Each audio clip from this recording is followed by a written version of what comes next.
Hello everyone, आपका स्वागत है एक और नई वीडियो में। आज हम डिस्कस करेंगे डीएनए स्ट्रक्चर के बारे में। इस वीडियो में मैं वो हर चीज़ डिस्कस करूंगा जहां से कॉम्पिटिटिव एग्जाम्स में क्वेश्चन आते हैं, चाहे वो एएसआरबी नेट हो, आईसीआर, एसआरएफ, जेआरएफ हो या फिर सीएसआर नेट हो। तो चलिए शुरू करते हैं। डीएनए का पूरा नाम है डीऑक्सी राइबो न्यूक्लिक एसिड। ये जो आप स्ट्रक्चर अपनी स्क्रीन पे देख रहे हैं इसे कहते हैं double helical structure of DNA. इस स्ट्रक्चर को दिया था दो साइंटिस्ट ने, वॉटसन एंड क्रिक ने 1953 में।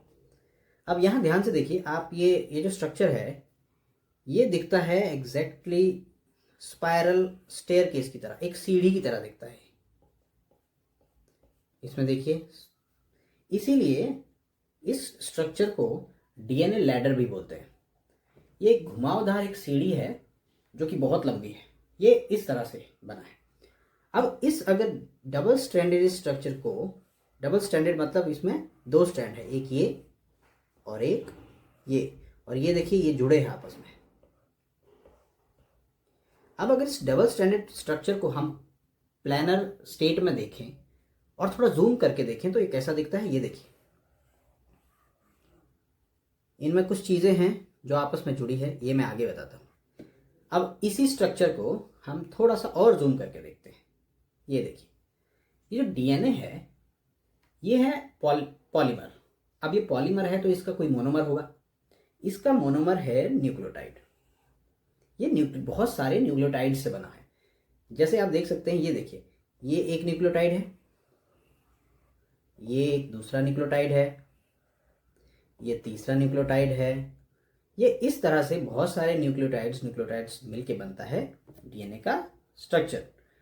ये जो न्यूक्लियोटाइड है ये किस किस चीज़ों से बना होता है?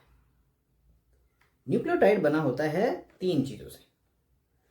इन तीनों में है एक शुगर, यहाँ देखिए, एक फॉस्फेट और एक नाइट्रोजनस बेस।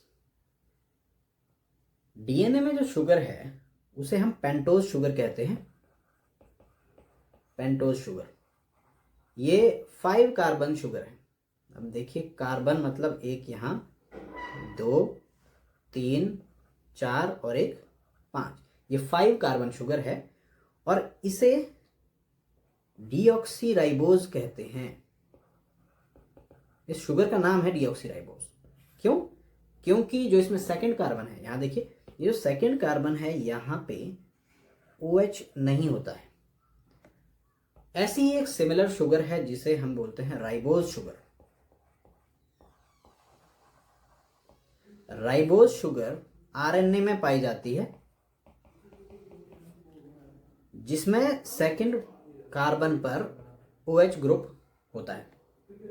क्योंकि डीएनए में यहाँ OH ग्रुप नहीं होता इसलिए इसे डीऑक्सीराइबोज का नाम दिया गया है। अब ऐसे ही जो ये सेकंड इसका एंटिटी है वो है नाइट्रोजनस बेस। नाइट्रोजनस बेस और इस शुगर के बीच में जो ये बॉन्ड है, ये इस बॉन्ड को बोला जाता है एन ग्लाइकोसिडिक बॉन्ड।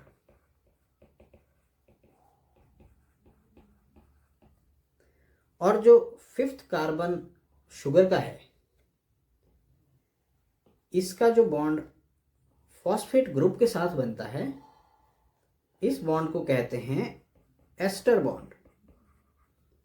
ये सारी चीज़ें फैक्चुअल क्वेश्चंस में पूछी जा सकती है। ये सभी चीज़ें, ये जो बॉन्ड जो फर्स्ट कार्बन और यहाँ नाइट्रोजनस बेस के साथ बनता है वो भी, और ये जो बॉन्ड एस्टर बॉन्ड बनता है ये भी सिंगल न्यूक्लियोटाइड है, इसीलिए मैंने यहाँ पे एस्टर बॉन्ड बोला। नहीं तो जो डीएनए में बनता है, ये बीच में जो डीएनए में जो बन रहा है ये शुगर और फॉस्फेट के बीच में, यहाँ पे आप देखिए, ये शुगर और फॉस्फेट के बीच में जो बॉन्ड बन रहा है इसे फॉस्फोडाइएस्टर बॉन्ड बोलते हैं। एक्चुअली जो एक फॉस्फेट है वो दो शुगर मॉलिक्यूल्स को आपस में जोड़ता है, इसीलिए उसे फॉस्फोडाइएस्टर बोलते हैं। अभी ये सिंगल न्यूक्लियोटाइड मेंशन किया गया है यहाँ पे, इसीलिए यहाँ मैं इसे एस्टर बॉन्ड बोल रहा हूँ। ये एस्टर बॉन्ड है। चलिए थोड़ा आगे देखते हैं। अब ये जो नाइट्रोजिनस बेस है ये दो तरह के होते हैं, एक प्यूरिन्स और एक पिरिमिडिन्स। इसको आप इस तरह से याद रख सकते हैं इनके स्ट्रक्चर्स को, कि जो प्यूरिन है अगर छोटा नाम होगा तो स्ट्रक्चर बड़ा होगा, बड़ा नाम है तो स्ट्रक्चर थोड़ा छोटा होगा। मतलब प्यूरिन है तो डबल रिंग स्ट्रक्चर होगा, और अगर पिरिमिडीन है तो वो सिंगल रिंग स्ट्रक्चर होगा। इसको आप इस तरह से याद रख सकते हैं। और जो प्यूरिन्स है वो है दो तरह के, एडेनिन एंड गुआनिन, और पिरिमिडीन्स है तीन तरह के, थाइमीन, साइटोसिन, यूरासिल। इसको भी इस तरह से याद रख सकते हैं कि पिरिमिडीन में जैसे वाई होता है वैसे ही जिन में वाई होता है वो पिरिमिडीन्स है, जिसमें वाई नहीं है वो प्यूरिन्स है। तो थाइमीन और साइटोसिन पिरिमिडीन्स है। अब जो यूरासिल है वो बस थोड़ा सा मॉडिफाइड वर्जन है थाइमीन का। जैसे आप यहाँ देख सकते हैं कि थाइमीन में जो 5th कार्बन है इसके साथ जो ग्रुप जुड़ा है वो है CH3, मिथाइल ग्रुप जुड़ा है, लेकिन यूरासिल में वो ग्रुप नहीं जुड़ा है। बस इतना सा डिफरेंस है थाइमीन और यूरासिल में। और जो ये यूरासिल है ये RNA में पाया जाता है, ये DNA में नहीं पाया जाता है। और इसी से रिलेटेड एक और है जिसे हम चारगेप्स रूल कहते हैं। चारगेप्स ने जो बताया था कि एडेनिन और गुआनिन, या सिंपली फर्स्ट कि प्यूरिन्स और जो पिरिमिडीन्स है वो DNA में दोनों बराबर कंसंट्रेशन में होंगे। मतलब जितना एडेनिन है उतना ही थायमिन होगा, जितना गुआनिन है उतना ही कंसंट्रेशन में साइटोसिन होगा, ये दोनों बराबर होंगे। ये चारगेप्स रूल है। इसमें एक और चीज़ है जो कि क्वेश्चंस में आ सकती है कई बार, जो ग्लाइकोसिडिक बॉन्ड जो बनता है कार्बन 1 और नाइट्रोजनस बेस के बीच में, वो किस कन्फर्मेशन का बनता है, ये कई बार क्वेश्चंस पूछ लेते हैं। इसमें दो तरह की होती है, या तो एंटी या फिर सिन कन्फर्मेशन। तो यहाँ आप देख सकते हैं, इसको मैं थोड़ा जूम कर देता हूँ। यहाँ देखिए, जो यहाँ अगर नाइन्थ पोजीशन पे अगर नाइट्रोजन है उसके साथ में अगर बॉन्ड बनता है और वो उसकी जो ओरिएंटेशन है वो 4th ऑक्सीजन की तरफ है, देखिए, तो इसे सिन कन्फर्मेशन बोलते हैं। लेकिन अगर वो ओरिएंटेशन उल्टी है तो उसे एंटी कन्फर्मेशन बोलते हैं। मोस्टली जो DNA हम जो डिस्कस करते हैं, मोस्टली जो DNA जो पाया जाता है वर्ल्ड में और जो अर्थ पे मोस्टली ऑर्गेनिजम्स के अंदर, वो B टाइप का DNA होता है, उसे BDNA कहा जाता है। तो BDNA में जो कन्फर्मेशन होती है वो एंटी कन्फर्मेशन वाला होता है। तो बॉन्ड उसमें इस तरह से बनता है, एक कार्बन, फर्स्ट कार्बन और 9th पोजीशन पे नाइट्रोजन के साथ जो बॉन्ड है, जो एन ग्लाइकोसिडिक बॉन्ड है, वो एंटी कन्फर्मेशन का होता है।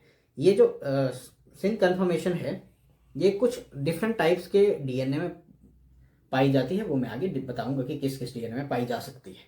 पर ये इंपॉर्टेंट है, ये बॉन्ड की एक्चुअली कन्फर्मेशन के दो टाइप की कन्फर्मेशन है, ये इंपॉर्टेंट है। चलिए नेक्स्ट है कुछ प्रॉपर्टीज DNA की। अब हमने क्या क्या पढ़ा, हमने पढ़ लिया कि जो DNA है एक तो वो 2 स्ट्रैंड का बना है, और उसमें बना किसका है, वो पॉलीमर है न्यूक्लियोटाइड्स का। न्यूक्लियोटाइड्स किसके बने होते हैं, न्यूक्लियोटाइड्स बने होते हैं 3 चीज़ों के, शुगर, फॉस्फेट और नाइट्रोजनस बेस। अब वही सारी चीज़ें हम यहाँ ओवरव्यू में देखते हैं। देखिए ये शुगर है, DNA देखिए, शुगर फॉस्फेट की बैकबोन है, देखिए शुगर और फॉस्फेट की यहाँ पे बैकबोन है।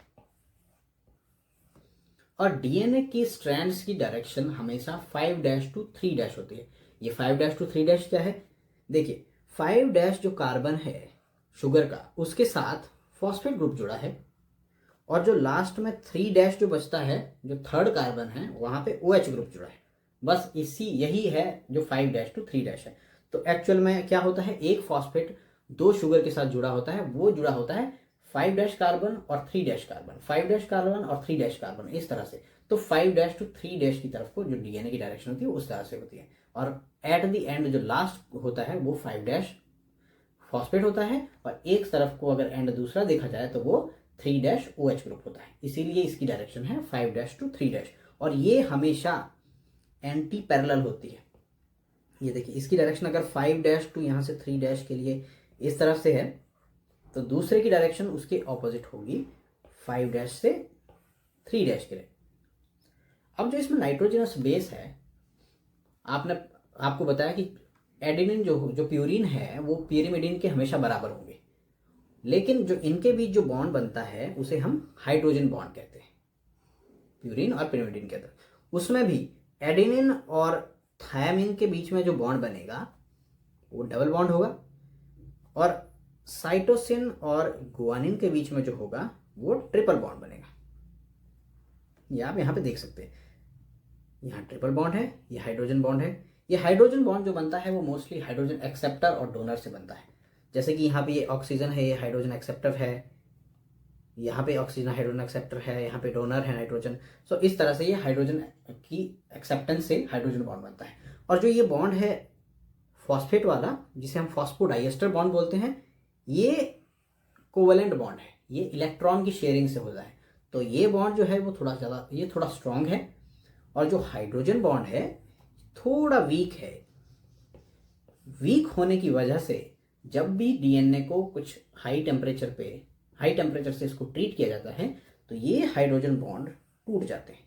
जब ये बॉन्ड टूट गए तो डीएनए 2 स्ट्रैंड में, सिंगल स्ट्रैंड में बन जाता है, और यही अगर उसको नॉर्मल टेम्परेचर दिया जाए तो ये वापस में भी रीसील हो जाते हैं डीएनए। यही कॉन्सेप्ट एक्चुअली में काम आता है पीसीआर। जब हम पॉलीमरेज चेन रिएक्शन पढ़ते हैं तो यही कॉन्सेप्ट काम आता है कि जब हम हाई टेम्परेचर पे डीएनए को रखते हैं तो डीएनए 2 स्ट्रैंड में बढ़ जाता है। अब इसी की थोड़ी सी और कुछ प्रॉपर्टीज है डीएनए के बारे में, जो कि मोस्टली जिससे कि मैथमेटिकल क्वेश्चंस या फिर न्यूमेरिकल क्वेश्चंस पूछे जाते हैं। जैसे कि डीएनए का डायमीटर कितना है, ये देखिए 2 नैनोमीटर इसका डायमीटर है। ये सारी चीज़ें मोस्टली मेमोरी बेस्ड है और फैक्चुअल क्वेश्चंस है, फैक्चुअल है, इसमें कोई कॉन्सेप्ट नहीं है। इसमें आपको बस याद करना है कि इसका डायमीटर 2 नैनोमीटर है। जो 2 बेसिस है उनके बीच की दूरी कितनी, उनके बीच की दूरी है 0.34 नैनोमीटर। कुछ जगह ये नैनोमीटर की जगह एंगस्ट्रॉम में होता है, तो इससे कंफ्यूज होने की जरूरत नहीं है। वो बस आप 2 नैनोमीटर बोल रहे हैं तो वो 20 एंगस्ट्रॉम हो जाएगा, 0.34 नैनोमीटर बोल रहे हैं तो वो 3.4 एंगस्ट्रॉम हो जाएगा। ये इस तरह से यूनिट है, बाकी कोई वो नहीं है। इसमें कुछ मेजर ग्रूव होते हैं, ये देखिए, कुछ माइनर ग्रूव होते हैं। मेजर ग्रूव में जो डीएनए है वो थोड़ा सा एक्सपोज होता है, जो बेसिस थोड़े बहुत ज़्यादा एक्सपोज होते हैं। माइनर ग्रूव में थोड़े कम होते हैं, यहाँ पे आप देख सकते हैं। और जो बेस पेयर पर टर्न है उसकी लंबाई 3.4 नैनोमीटर होती है। ये देखिए यहाँ पे, ये बेस पेयर पर टर्न का मतलब है कि यहाँ से जो बेस स्टार्ट हुआ ये, इसमें इसकी लंबाई 3.4 नैनोमीटर है, और साथ में इसमें जो बेसिस होते हैं वो 10.5 होते हैं। 10 बेस का ऑलमोस्ट बना होता है ये पूरा टर्म। और इसमें मोस्टली हम सब कुछ कवर कर चुके हैं। ये देखिए शुगर फॉस्फेट बैकबोन है, वो यहाँ पे मैं बता चुका हूँ, शुगर फॉस्फेट बैकबोन। और ये जो आपस में बॉन्ड्स बने हैं, ये यहाँ पे बने हैं आपस में बॉन्ड, ये सारी चीज़ें मैं कवर कर चुका हूँ इसमें। अब देखते हैं आगे। कुछ डिफरेंट टाइप्स के जो डीएनए होते हैं वो भी है। ये अभी तो हमने जो पढ़ा वो बी डीएनए था, और बी डीएनए की एक बहुत इंपॉर्टेंट बात है, बी डीएनए को हम राइट हैंडेड डबल हेलिक्स बोलते हैं। राइट हैंडेड डबल हेलिक्स का मतलब है, अगर हम ये देखिए, ये मेरा राइट हैंड है, राइट हैंड को के अगर मैं अंगूठे को एक्सिस मान लूँ कि इस एक्सिस पे ये डीएनए जो है वो रोटेट कर रहा है, और ये मेरी उंगलियां हैं, इसे अगर मैं डीएनए मान लूँ तो ये इस तरह से रोटेट करता है, मतलब राइट हैंडेड की तरफ से रोटेट करता है, इसीलिए इसको राइट हैंडेड डबल हेलिक्स बोला जाता है। कुछ डीएनए लेफ्ट हैंडेड भी होते हैं, जिसे हम जेड डीएनए कहते हैं, वो लेफ्ट हैंडेड डबल हेलिक्स है। तो ये मोस्टली बी फॉर्म डीएनए है, वो मोस्ट कॉमन डीएनए होता है। कुछ अदर डिफरेंट टाइप्स के डीएनए है, वो हम यहाँ पे अब देखते हैं। देखिए पहला डीएनए है क्रूसीफॉर्म डीएनए। क्रूसीफॉर्म डीएनए क्यों बनता है? क्रूसीफॉर्म डीएनए बनता है जब इन्वर्टेड रिपीट्स आ जाते हैं। अब देखिए इन्वर्टेड रिपीट्स क्या होते हैं? जो डीएनए के बेसिस है, जो न्यूक्लियोटाइड्स है, इन्वर्टेड रिपीट्स में क्या होता है कि एक स्ट्रैंड में कुछ न्यूक्लियोटाइड, कुछ सीक्वेंस है, वो उसका एग्जैक्टली रिवर्स डायरेक्शन में सीक्वेंस प्रेजेंट होगी दूसरे स्ट्रैंड में, उसके कॉम्प्लीमेंट्री स्ट्रैंड में और कहीं दूर जाके। यहाँ पे ये जो बनाया गया है ये एक्चुअल में थोड़ा सा गलत है। ये जो सीक्वेंस जैसे मान लो देखो TCGGT, TCGGT, ये देखिए ये बिल्कुल ऑपोजिट है और एकदम उसकी जो कॉम्प्लीमेंट्री सीक्वेंस है कहीं और, लेकिन इसके बीच में इन्होंने कुछ बताया नहीं है। कुछ इसमें जब इन्वर्टेड रिपीट्स होते हैं तो इसके बीच में कुछ और सीक्वेंसेस भी होती है। मान लो ये एक्चुअल में इस तरह से सीक्वेंस होनी चाहिए थी, TCGGT, एक यहाँ पे TCGGT, और इसके बीच में कुछ और सीक्वेंसेस होनी चाहिए थी ये। बाकी इसके कॉम्प्लीमेंट्री यहाँ होगी सीक्वेंसेस, बस वही सेम। यहाँ पे A होगा, यहाँ G होगा, C होगा, C होगा, A होगा, वहीं यहाँ A होगा, C G A। ये है एक्चुअल में इन्वर्टेड रिपीट्स, इसको इन्वर्टेड रिपीट्स बोला जाता है। अब देखिए इसमें क्या होगा कि जैसे इसकी एग्जैक्ट ऑपोजिट में सीक्वेंस यहाँ पे प्रेजेंट है, तो इसकी कॉम्प्लीमेंट्री सीक्वेंस एक्चुअली यहाँ प्रेजेंट हो गई है, इसकी कॉम्प्लीमेंट्री सीक्वेंसेस यहाँ प्रेजेंट है, आप ध्यान से देख सकते हैं। तो क्या होगा कि जैसे इनकी कॉम्प्लीमेंट्री सीक्वेंस ऑलरेडी कुछ डीएनए के बाद प्रेजेंट है, तो वो क्या होगा, वो आपस में ही आपस में बॉन्ड बना लेगी, हाइड्रोजन बॉन्ड। तो ये जो बीच का जो सीक्वेंस है, ये जो देखिए ये जो बीच में नीले कलर से मैंने बनाया, ये जो बीच का सीक्वेंस है ये लूप बना लेगा। ये इसका मान लो वो जब सीक्वेंसेस आपस में मिल गई तो वो बीच का डीएनए अलग से ही बाहर निकल गया, तो वो लूप बना लेगा। तो इस तरह से जब वो कोई भी सीक्वेंसेस प्रेजेंट होती है तो वो डीएनए जो बनता है उसे हम क्रूसीफॉर्म डीएनए बोलते हैं। सेकंड डीएनए है ट्रिप्लेक्स डीएनए। अब इसमें क्या होता है, ट्रिप्लेक्स डीएनए में होती है मिरर रिपीट्स। जब कभी भी जो आपका डीएनए डुप्लेक्स है, अगर उसमें सीक्वेंसेस जो प्रेजेंट है वो अगर प्यूरिन रिच है, प्यूरिन रिच सीक्वेंसेस है, मान लो यहाँ देखिए प्यूरिन रिच, यहाँ देखिए यहाँ AAGAGG, ये एडेनिन और गुआनिन प्यूरिन्स है। अगर ये प्यूरिन रिच सीक्वेंसेस बहुत ज़्यादा रिपीट हो गई तो एक और जो डीएनए है वो इससे कॉम्प्लीमेंट्री स्ट्रैंड उसका बनने लग जाएगा, तीसरा स्ट्रैंड बनने लग जाएगा। और अगर ये तीसरा स्ट्रैंड भी प्यूरिन रिच हुआ तो ये एंटी पैरेलल होगा, और अगर ये तीसरा स्ट्रैंड पिरिमिडीन रिच हुआ तो ये पैरेलल होगा। ये इस तरह से ये छोटे मोटे कुछ क्वेश्चंस आ सकते हैं, वैसे इतना इंपॉर्टेंट वैसे नहीं है, पर फिर भी मैं बता देता हूँ। तीसरा है hairpin structure, slipped DNA. इसमें क्या होता है, अगर कुछ डायरेक्ट रिपीट्स हो, डायरेक्ट रिपीट्स का मतलब जैसे यहाँ पे देखिए आप TCGGT, TCGGT, इस तरह से बहुत सारे डायरेक्ट रिपीट्स एक के बाद एक के बाद एक आए, तो जब डीएनए रेप्लिकेशन होती है, तो जब डीएनए पॉलीमरेज चल रहा होता है तो कई बार वो डिफरेंशिएट नहीं कर पाता सीक्वेंस, क्योंकि बहुत सारे एकदम रिपीटेड सीक्वेंसेस आ रहे हैं कंटिन्यूसली रेप्लिकेट करने के लिए, तो वो डिफरेंशिएट ही नहीं कर पाएगा और स्लिप कर जाता है। तो कुछ सीक्वेंसेस तो जो है वो ओवरटेक कर लेते हैं, मतलब ओवरलुक्ड कर देता है कुछ सीक्वेंसेस को। जब वो सीक्वेंसेस ओवरलुक्ड होती है तो वो जो है वो फॉर्म कर देती है हेयर बैंड स्ट्रक्चर। तो ये यहाँ आप देख सकते हैं। बाकी को तो उसने जैसे मान लो कॉम्प्लीमेंट्री स्ट्रैंड बना दिया, लेकिन यहाँ कुछ सीक्वेंसेस बाहर निकल गई, तो ये हो गया हेयर पिन। इसलिए इसको स्लिप स्ट्रक्चर या हेयर पिन स्ट्रक्चर भी बोलते हैं। अगर है टेट्राप्लेक्स डीएनए, टेट्राप्लेक्स डीएनए में क्या है, इसमें जी रिच सीक्वेंसेस होती है। बस इसमें इतना ही याद है कि इसमें जी रिच सीक्वेंसेस होती है और इसका स्ट्रक्चर कुछ इस तरह से होता है, ये देख सकते हैं। फिर है left handed Z DNA. Z DNA मैंने अभी बताया था, एक तो ये लेफ्ट हैंडेड होता है, इसका जो हेलिक्स बनता है वो लेफ्ट हैंडेड हेलिक्स है। और दूसरा है इसमें कुछ अल्टरनेटिव सीक्वेंसेस होती है प्यूरिन और पिरिमिडीन की, जैसे आप यहाँ देख सकते हैं CG तो साइटोसिन गुआनिन, मतलब प्यूरिन पिरिमिडीन। जब ये इस तरह से प्रेजेंट होता है तो थोड़ा ये कॉम्पैक्ट और थोड़ा कॉम्पैक्ट स्ट्रक्चर बन जाता है, जैसे आप यहाँ पे देख सकते हैं। इसी को हम B एंड Z जंक्शन कहते हैं कि यहाँ पे तो थोड़ा रिलैक्स है डीएनए, यहाँ थोड़ा सा और कॉम्पैक्ट जैसा हो गया है, तो इसीलिए हम इसको Z डीएनए बोलते हैं। तो ये थे कुछ और DNA, non B types of DNA. ये है कुछ ओवरव्यू और सम फैक्ट्स अबाउट डीएनए। इसका आप स्क्रीनशॉट ले सकते हो। ये मोस्टली मैंने अभी जो मैंने एक्सप्लेन किया वो है, और कि उसमें इसमें कुछ फैक्चुअल क्वेश्चंस बन सकते हैं। मतलब इसमें सारा मेमोरी बेस्ड है, ये जितना भी है वो मोस्टली मेमोरी बेस्ड है। इसके बेस पे क्वेश्चंस कुछ आ सकते हैं, तो आप इसे अच्छे से याद कर सकते हैं। तो इसका आप स्क्रीनशॉट ले सकते हैं। तो डीएनए के बारे में आज के लिए इतना ही। अब आपसे अगली वीडियो में मिलेंगे। अगर मेरे लेक्चर्स और मेरा पढ़ाने का तरीका आपको पसंद आता है तो आप मेरी वीडियोस को शेयर कर सकते हैं और मेरे चैनल को सब्सक्राइब कर सकते हैं। Thank you very much.